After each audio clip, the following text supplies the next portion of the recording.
itself from hostile invasions and terror. Israel is a small state surrounded by Arab countries 650 times its size, some of which are large bases of global terror.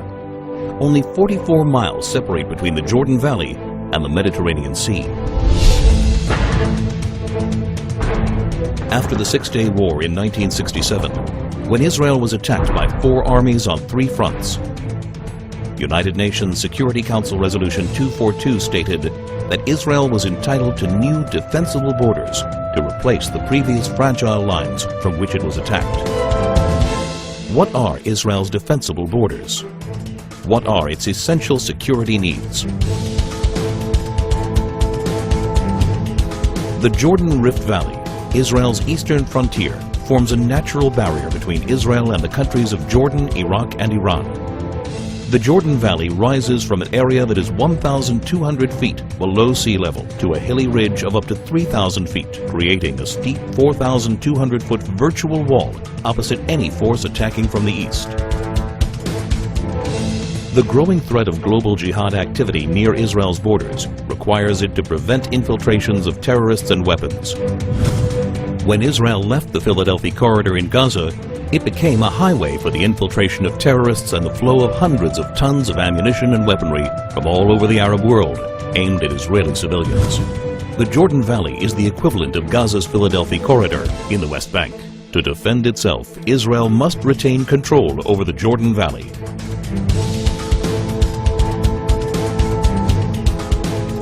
This is Israel's mountain ridge, rising up to 3,000 feet. It dominates Israel's major coastal cities, where more than 70% of its population, 80% of its industry, and all of its airfields and seaports are located. Missiles launched from the Judean hills pose an immediate threat to Jerusalem, Israel's capital. Israel's only international airport, Ben Gurion, would be in the range of even primitive rockets, while all planes taking off and landing would be threatened by shoulder-launched anti-aircraft missiles. More advanced weaponry would be able to hit virtually any point in Israel. If Israel were forced back to the 1949 armistice lines, the Green Line, the country's width would be reduced to a narrow 9-mile waistline that would be impossible to defend. That's why any future arrangement must include Israeli control over key areas of the mountain ridge and a demilitarized Palestinian state. Israel's narrow borders means a combat aircraft can cross the entire country in under 4 minutes. In less than 2 minutes, an enemy plane could penetrate the country's airspace via the Jordan Valley and reach Jerusalem.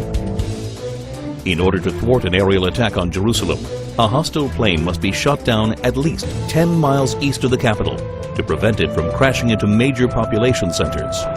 Therefore, Israel must be able to identify hostile planes before they cross the Jordan River line and intercept them shortly after. To defend itself, Israel must control the airspace over the West Bank. Israel's transportation arteries, and in particular the Trans-Israel Highway, enable travel and connection between Israel's regions. They also assure the mobility of the Israel Defense Forces in case of attack. Protection of these vital arteries is essential in order to ensure that 1. Civilians aren't victims of terrorist gunfire. 2. Regions of the country cannot easily be cut off. 3. The mobility of Israel's defense forces is not hindered in the case of invasion. To defend itself, Israel must control its main arteries of transportation.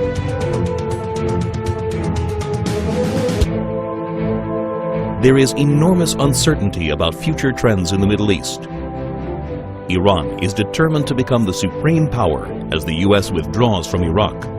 No one can guarantee the future of many of the current regimes in the region. Today, more than ever, it is crucial to ensure defensible borders for Israel.